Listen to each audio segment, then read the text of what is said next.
Well, good morning, everybody, and how are you today? How are you, Fernando? I'm doing good. How are you? Couldn't be better. Hey. We'll go with that. Anyway, so today on the show it's going to be kind of unique. It's an Installer Diaries short, and the reason why it's a short is I made a mistake. You do? Every now and then. Okay. And it wasn't by accident, more of a just a thought. So what happened is last night I edited the video on the GMC pickup truck. Okay. And I'm putting it all together, and like there's this whole portion of me building the wiring harness. Yeah. And I was like, you guys have seen me do this. I want to go to bed. We'll just start, finish, Done. gone. Oops. So a couple of you guys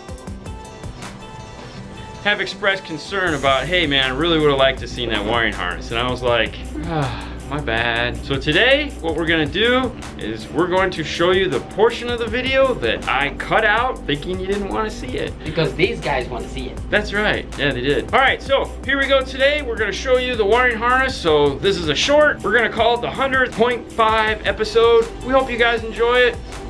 Now for this, we're gonna use the Rp4 GM11. This is gonna allow us to keep the steering wheel controls, retain the wrap feature, retained accessory power. That means the radio's gonna stay on until you open the door. It's gonna interface with the car, so we're gonna have an accessory behind it, and we are gonna have to add a relay to power up the camera, because there again, always wanna check red, 1 amp of output. That's not gonna be enough to hook up the backup camera and the radio. And since we're taking this out, we'll go ahead and switch the steering wheel controls over to Kenwood. To find out that information, go ahead and turn to page 2. Kenwood is number 3.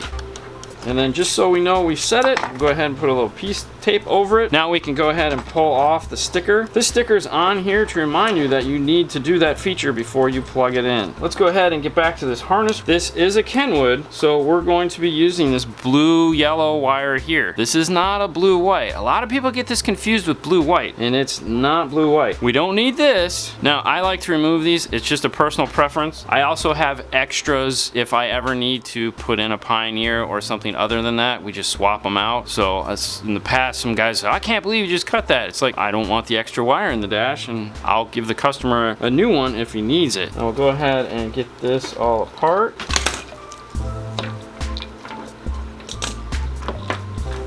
Alright, so on this plug, it has these. These are RCAs. This is for if the car has a premium sound system in it, something like a Bose, or just the premium sound that has the other amplifier. If it doesn't, you have to cut these off. But the real question is, how do I know if mine has a premium sound system or not? What we're gonna do is we're gonna take this into a car, we're gonna hook a tone generator up to these. So let's go check it out. So for this, we really only need to plug in the rear harness. We don't need to plug in the fronts. Now we have these guys here. We're gonna take our tone generator. Now, if this gives us sound, that means we do not have a premium sound system.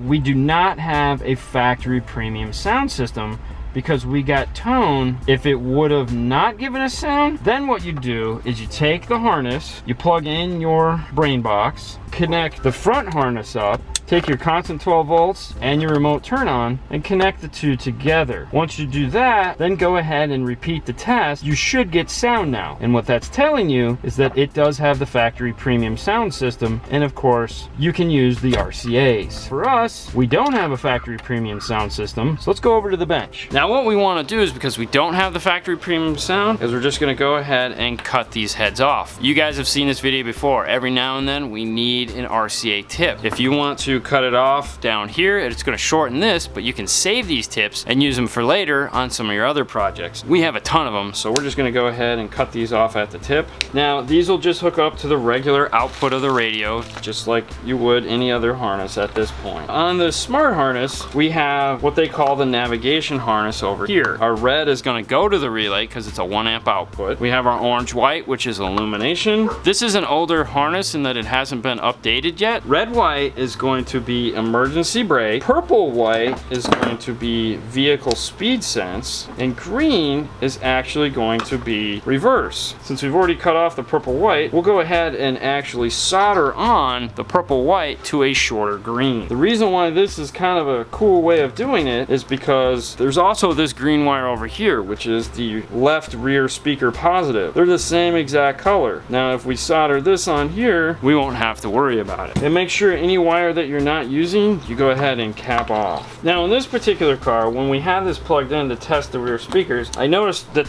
these black wires weren't going to anything. So if they're not being used, I'm going to remove them. We just have our rear speaker plug. So now what we want to do is clean up the harness and add in our relay to our accessory wire. And since we have a ton of extra grounds now, just go ahead and use one of those for ground.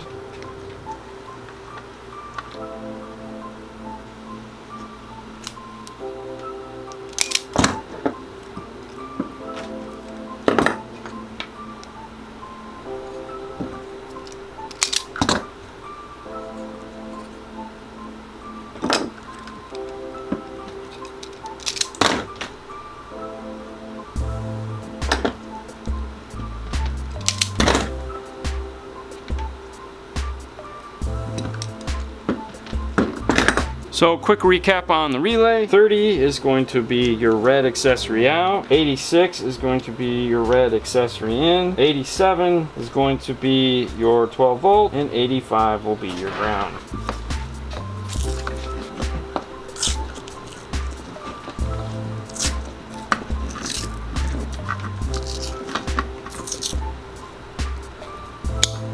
So what we have to hook up to the radio is the green and purple, which is the rear speaker outputs on the harness, the white and gray, which are the front speaker outputs on the harness. Then over here we have the red accessory that we're going to integrate in our backup camera to. So these are going to go here. We have our blue, even though this doesn't have a premium sound system, we still want to hook that up to this module because it's what you do. Orange white is going to be illumination, black as we know is ground, yellow is constant 12 volts, and then this purple white. This is going to actually attach to the back of the radio, not into this. So that's a Kenwood. Kenwood puts theirs on some of their models on the actual back of the radio. So if you're looking in here going, I don't see the reverse wire, it's because it's not in here. It's on the back of the radio. Check the back of the radio. And then last but not least, we're going to connect the blue yellow, this guy here, up to the blue yellow and this here. So let's just go ahead and do that real quick. So we have our harness all prepped and ready to go. We have the plug for our reverse camera here. We have the reverse camera and we have the reverse trigger because they're all going to be located at the radio itself. We have the two harnesses for the car here and here. We have our relay, and of course we have our smart harness. All right guys, we hope you enjoyed that as always. Fernando.